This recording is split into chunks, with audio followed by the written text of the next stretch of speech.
ఏది రాచరికం? సౌరనాథ్లో అశోక చక్రవర్తి వేసిన స్తూపంలో ఉన్న 4 సింహాలను అశోక చక్రాన్ని జాతీయ చిహ్నంగా ఎంపిక చేసిన భారత రాజ్యాంగ సభ తొలి ప్రధాని కాంగ్రెస్ అగ్రనేత నెహ్రూ. తమిళనాడు చోళ రాజులు తయారు చేసిన సెంగల్ను అధికారిక చిహ్నంగా స్వీకరించి నూతన పార్లమెంట్ భవనంలో ప్రతిష్ఠించిన ప్రస్తుత భారత ప్రధాని బీజేపీ నేత మోదీ.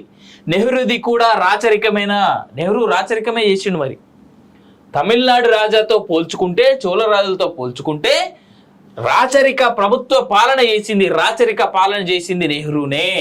కేవలం ఒక ఆడదాని కోసం, ఎంత రాచరికం అంటే కేవలం ఒక ఆడదాని కోసం భారతదేశాన్ని, పాకిస్తాన్ని విడగొట్టింది, రాచరిక పాలన చేసింది నెహ్రూనే. ఇదే కాకుండా ఆ ఆడదాని కోసం వదిలేసేది Mountbatten, Edwina Mountbatten కోసం ఇండియా పాకిస్తాన్ని విడగొచ్చారు. ఇది అయిపోయిందా?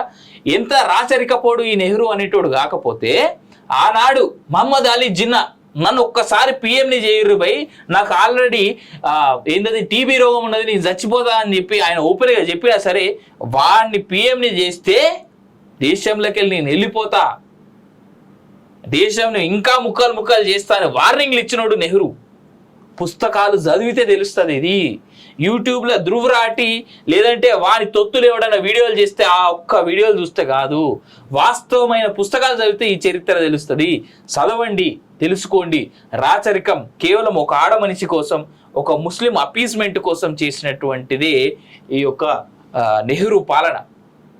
ఆనాడు పంజాబ్ నుంచి సిక్కులు వస్తుంటే రైలు నిండా శవాలను పెట్టి భారతదేశానికి పంపించిర్రు అక్కడ ఉన్నటువంటి పాకిస్తానీ పంజాబీలు అంటే సిక్కుల ఊచకోత చేసింది ముస్లింలు, అంతేగాని పంజాబీలు ఆళ్ళను నరుకోలే.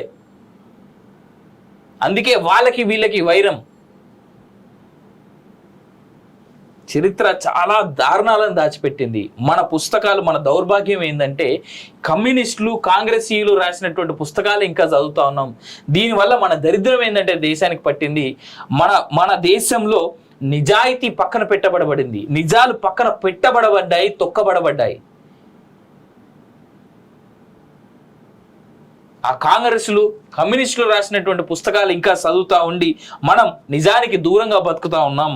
ఇది ప్రజలు తెలుసుకోవాలి. అవగాహన లోపాలతో మనం బతకొద్దు. నిన్న ఒక గొప్ప వ్యక్తి యొక్క డే ఉండే, వీర్ సావర్కర్. ఆయన గురించి ఏ కాంగ్రెస్ వాడు కానీ కమ్యూనిస్ట్ వాడు కానీ ఎక్కడ స్టేట్మెంట్లు ఇచ్చినట్టు నేను చూడలే. వీర్ సావర్కర్కి సంబంధించి ఇంతకంటే దౌర్భాగ్యం ఏం కావాలి? ఎవరి మీద కొట్లాడిండు వీర్ సావర్కర్? తెలుసుకోవాలి నిజాలు.